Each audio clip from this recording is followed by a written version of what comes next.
Assalamualaikum warahmatullahi wabarakatuh. Perkenalkan, nama saya Marsa Linda dengan NIM C1F02011.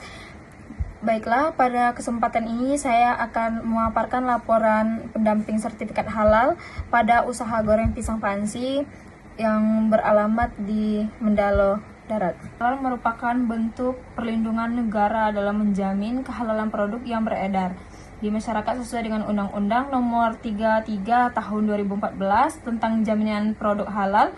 Kebijakan ini bertujuan memberikan kepastian hukum kepada konsumen dan meningkatkan daya saing produk UMKM. Oleh karena itu, pemerintah menyediakan skema self-declare sebagai kemudahan bagi UMKM dalam mengurus sertifikat halal secara mandiri dengan pendampingan proses produk halal. Tujuan pendampingan yaitu pendampingan sertifikat halal bertujuan membentuk pelaku usaha memahami prosedur pengajuan sertifikat halal, memastikan kehalalan bahan, memverifikasi proses produksi, membina penerapan sistem jaminan produk halal, serta meningkatkan mutu produk agar mampu bersaing di pasar dan dipercaya konsumen. Usaha yang didampingi adalah goreng pisang panci dengan pemilik usaha Mila Santika yang berlokasi di Mendalo Darat. Usaha ini bergerak di bidang pengolahan makanan berbahan baku pisang dan telah berjalan secara aktif sebagai usaha mikro kurang lebih 3 tahun. Baiklah, saya akan menjelaskan bagaimana proses saya mendapatkan pelaku usaha. Yang pertama, saya langsung turun lapangan mencari UMKM yang mau membuat sertifikat halal. Kunjungan awal ke lokasi usaha, pendampingan memulai kegiatan dengan melakukan kunjungan langsung ke outlet usaha. Pada tahap awal, pendampingan menjelaskan maksud dan tujuan pendampingan, yaitu membantu mengurus sertifikat halal. Pelaku usaha menyatakan kesediaannya untuk mengikuti proses sertifikat halal. Setelah mendapatkan persetujuan dari pelaku usaha, pendamping membantu proses pengurusan NIB untuk keperluan membuat akun si halal dan NIB. Saya sebagai pendamping meminta dokumen KTP pemilik usaha tersebut. Selanjutnya ada pendataan biodata usaha yang dimana pendamping melakukan wawancara terkait lama usaha berdiri, jumlah karyawan, lokasi usaha, terus identitas penanggung jawab, serta jenis produk yang dihasilkan, seluruh data yang digunakan untuk pengisian biodata usaha pada sistem si halal.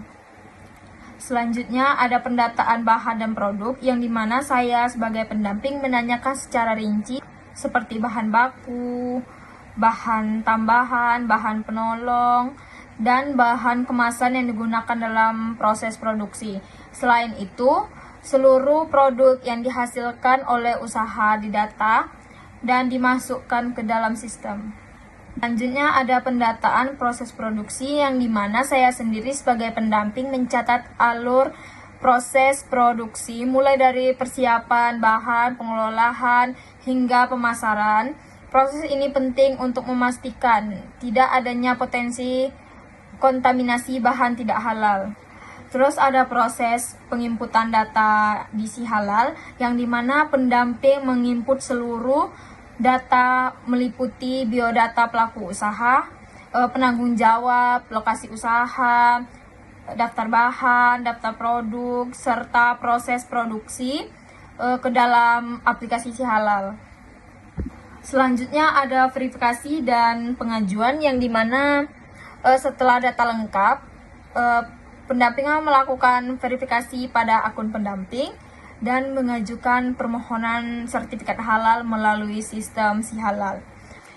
Pemantauan proses pengajuan, saya sendiri sebagai pendamping usaha memantau secara rutin untuk memastikan tidak terjadi kendala dalam proses pengajuan dan memastikan dokumen dalam kondisi lengkap dan tidak salah. Hasil pengajuan dalam 7 hari setelah pengajuan, sertifikat halal terbit. Saya sebagai pendamping kemudian menghubungi pelaku usaha dan mengirimkan sertifikat halal dalam bentuk PDF. Terusnya ada edukasi pasca terbit sertifikat yang dimana saya sebagai pendamping memberikan arahan kepada pelaku usaha untuk menjaga kehalalan produk dengan tetap menggunakan bahan yang telah bersertifikat halal, dan menjaga kebersihan alat produksi serta menerapkan prinsip SJPH. Hasil verifikasi bahan: dari hasil verifikasi terdapat bahan yang telah dipastikan halal serta beberapa bahan yang masih perlu diganti dengan bahan bersertifikat halal. Selanjutnya ada foto dokumentasi bersama PU dan dokumentasi produk. Terakhir ada kesimpulan penutup yang dimana pendampingan berjalan dengan baik dan pelaku usaha menunjukkan komitmen tinggi dan memenuhi persyaratan halal.